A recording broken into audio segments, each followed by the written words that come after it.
श्री भगवान बोले, जो पुरुष कर्मफल का आश्रय न लेकर करने योग्य कर्म करता है वह सन्यासी तथा योगी है, और केवल अग्नि का त्याग करने वाला सन्यासी नहीं है तथा केवल क्रियाओं का त्याग करने वाला योगी नहीं है। हे अर्जुन, जिसको संन्यास गीता अध्याय 3 श्लोक 3 की टिप्पणी में इसका खुलासा अर्थ लिखा है, ऐसा कहते हैं, उसी को तू योग गीता अध्याय 3 श्लोक 3 की टिप्पणी में इसका खुलासा अर्थ लिखा है जान, क्योंकि संकल्पों का त्याग न करने वाला कोई भी पुरुष योगी नहीं होता। योग में आरूढ़ होने की इच्छा वाले मननशील पुरुष के लिए योग की प्राप्ति में निष्काम भाव से कर्म करना ही हेतु कहा जाता है, और योगारूढ़ हो जाने पर योगारूढ़ पुरुष का जो सर्वसंकल्पों का अभाव है वही कल्याण में हेतु कहा जाता है। जिस काल में न तो इंद्रियों के भोगों में और न कर्मों में ही आसक्त होता है, उस काल में सर्व संकल्पों का त्यागी पुरुष योगारूढ़ कहा जाता है। अपने द्वारा अपना संसार समुद्र से उद्धार करे और अपने को अधोगति में न डाले, क्योंकि यह मनुष्य आप ही तो अपना मित्र है और आप ही अपना शत्रु है। जिस जीवात्मा द्वारा मन और इंद्रियों सहित शरीर जीता हुआ है उसका तो वह आप ही मित्र है, और जिसके द्वारा मन तथा इंद्रियों सहित शरीर नहीं जीता गया है उसके लिए वह आप ही शत्रु के सदृश शत्रुता में बरता है। सर्दी गर्मी और सुख दुख आदि में तथा मान और अपमान में जिसके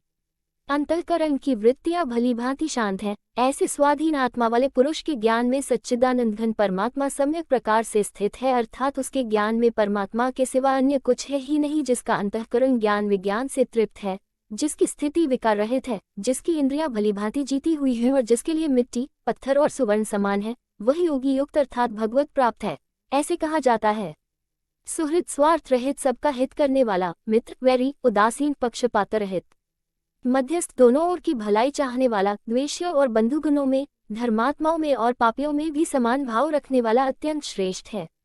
मन और इंद्रियों सहित शरीर को वश में रखने वाला, आशारहित और संग्रहरहित योगी अकेला ही एकांत स्थान में स्थित होकर आत्मा को निरंतर परमात्मा में लगाए शुद्ध भूमि में, जिसके ऊपर क्रमशः कुशा मृगछाला और वस्त्र बिछे हैं, जो न बहुत ऊंचा है और न बहुत नीचा, ऐसे अपने आसन को स्थिर स्थापन करके उस आसन पर बैठकर चित्त और इंद्रियों की क्रियाओं को वश में रखते हुए मन को एकाग्र करके अंतःकरण की शुद्धि के लिए योग का अभ्यास करे। काया सिर और गले को समान एवं अचल धारण करके और स्थिर होकर अपनी नासिका के अग्रभाग पर दृष्टि जमाकर अन्य दिशाओं को न देखता हुआ ब्रह्मचारी के व्रत में स्थित, भय रहित तथा भलीभांति शांत अंतःकरण वाला सावधान योगी मन को रोककर मुझमें चित्त वाला और मेरे परायण होकर स्थित हुए वश में किए हुए मन वाला योगी इस प्रकार आत्मा को निरंतर मुझ परमेश्वर के स्वरूप में लगाता हुआ मुझमें रहने वाली परमानंद की पराकाष्ठा रूप शांति को प्राप्त होता है। हे अर्जुन, यह योग न तो बहुत खाने वाले का, न बिल्कुल न खाने वाले का, न बहुत शयन करने के स्वभाव वाले का और न सदा जागने वाले का ही सिद्ध होता है। दुखों का नाश करने वाला योग तो यथायोग्य आहार विहार करने वाले का, कर्मों में यथायोग्य चेष्टा करने वाले का और यथायोग्य सोने तथा जागने वाले का ही सिद्ध होता है। अत्यंत वश में किया हुआ चित्त जिस काल में परमात्मा में ही भली भांति स्थित हो जाता है, उस काल में संपूर्ण भोगों से स्पृहा रहित पुरुष योग युक्त है, ऐसा कहा जाता है।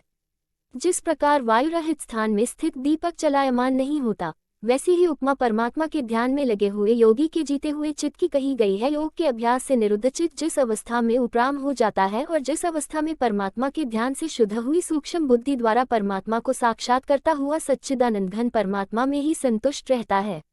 इंद्रियों से अतीत केवल शुद्ध हुई सूक्ष्म बुद्धि द्वारा ग्रहण करने योग्य जो अनंत आनंद है, उसको जिस अवस्था में अनुभव करता है और जिस अवस्था में स्थित यह योगी परमात्मा के स्वरूप से विचलित होता ही नहीं,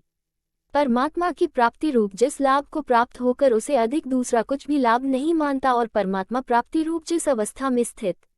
योगी बड़े भारी डेक से भी चलायमान नहीं होता, जो दुख रूप संसार के सहयोग से रहित है तथा जिसका नाम योग है, उसको जानना चाहिए। वह योग न उकताए हुए अर्थात धैर्य और उत्साहयुक्त चित्त से निश्चयपूर्वक करना कर्तव्य है। संकल्प से उत्पन्न होने वाली संपूर्ण कामनाओं को निःशेष रूप से त्याग कर और मन द्वारा इंद्रियों के समुदाय को सभी ओर से भली भांति रोककर क्रम से अभ्यास करता हुआ उपरति को प्राप्त हो तथा धैर्ययुक्त बुद्धि द्वारा मन को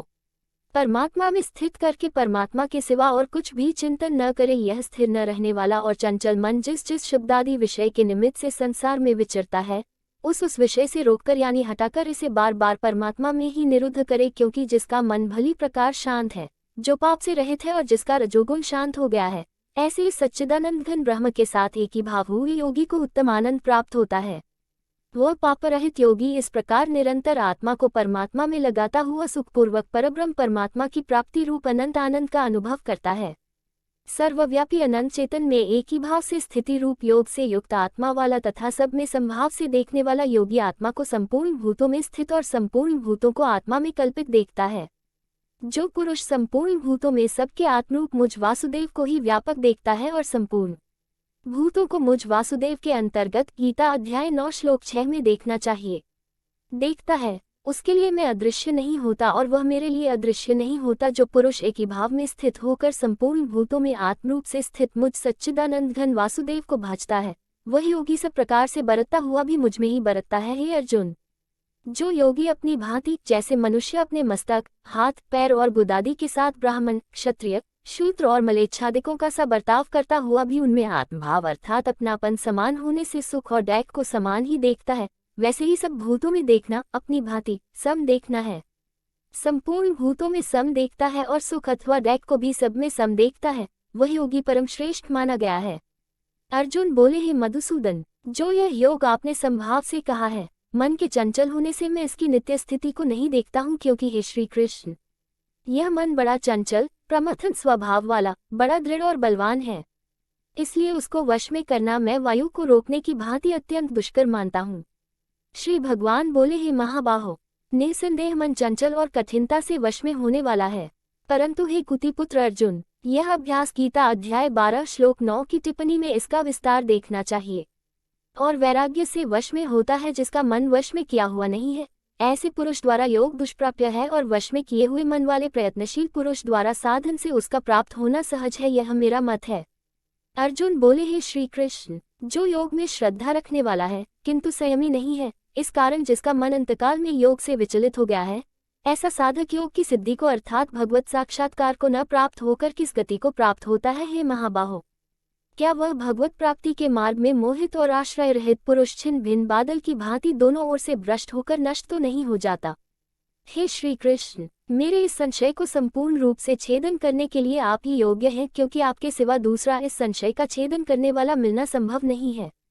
श्री भगवान बोले, हे पार्थ, उस पुरुष का न तो इस लोक में नाश होता है और न परलोक में ही, क्योंकि हे प्यारे, आत्मोद्धार के लिए अर्थात भगवत प्राप्ति के लिए कर्म करने वाला कोई भी मनुष्य दुर्गति को प्राप्त नहीं होता। योग भ्रष्ट पुरुष पुण्यवानों के लोकों को अर्थात स्वर्ग आदि उत्तम लोकों को प्राप्त होकर उनमें बहुत वर्षों तक निवास करके फिर शुद्ध आचरण वाले श्रीमान पुरुषों के घर में जन्म लेता है। अथवा वैराग्यवान पुरुष उन लोकों में न जाकर ज्ञानवान योगियों के ही कुल में जन्म लेता है, परंतु इस प्रकार का जो यह जन्म है सो संसार में निसंदेह अत्यंत दुर्लभ है।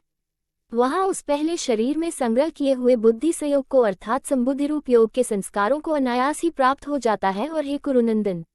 उसके प्रभाव से वह फिर परमात्मा की प्राप्ति रूप सिद्धि के लिए पहले से भी बढ़कर प्रयत्न करता है। वह शब्द से श्रीमानों के घर में जन्म लेने वाला योगभ्रष्ट पुरुष समझना चाहिए।